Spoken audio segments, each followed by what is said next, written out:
ভাই আমি মুসলিম, আমাকে যদি কোনো পার্টির নেতা বলে যে পার্টির এই ফ্ল্যাগটা ধরে আল্লাহ আকবার বল, তোকে 1 লাখ টাকা দেবো, আমি বলবো না। কারণ আমাকে যদি 10 লাখ টাকা দেয় তবু আমার ধর্মকে বিক্রি করে রাজনীতি করব না। ঠিক এই সমাজে আমার কিছু হিন্দু ভাই আছে, তারা জয় শ্রীরাম বলে ধর্মটাকে বিক্রি করে রাজনীতি করছে।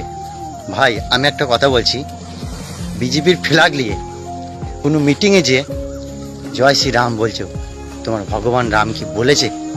তুমি হিন্দু, তুমি ওই 100 বার কেন, তুমি 1000 বার জয় শ্রীরাম বলো।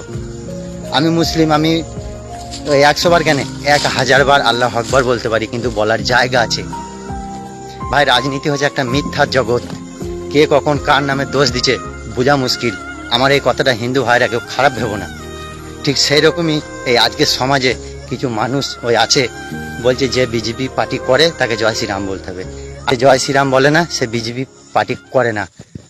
আমাকে একবার বলো তো, রামায়ণ গীতায় লেখা আছে না তোমার ভগবান রাম বলেছে যে আমার নাম করে রাজনীতি করবি? বলে নাই ভাই, আমার আল্লাহ বলে নাই যে আমার নাম নিয়ে রাজনীতি করবি। আসলে কিছু মানুষ ধর্ম বেচে খাচ্ছে। এই কথাটা যদি তোমাদের ঠিক মনে হয় অবশ্যই ভাই আমাকে একবার উত্তর দিয়ে যেও, যে ভুলটা তোমরা করছো, বিশাল অন্যায় করছো, ভুল করছো।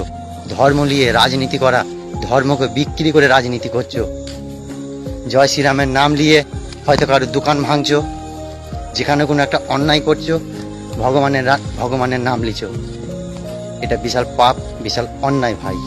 তাই তুমি 1000 কেন 10,000 বার তুমি জয় শ্রীরাম বলতে পারো, তোমার অধিকার, কিন্তু কোনো পার্টির মিটিংয়ে লয় ভাই।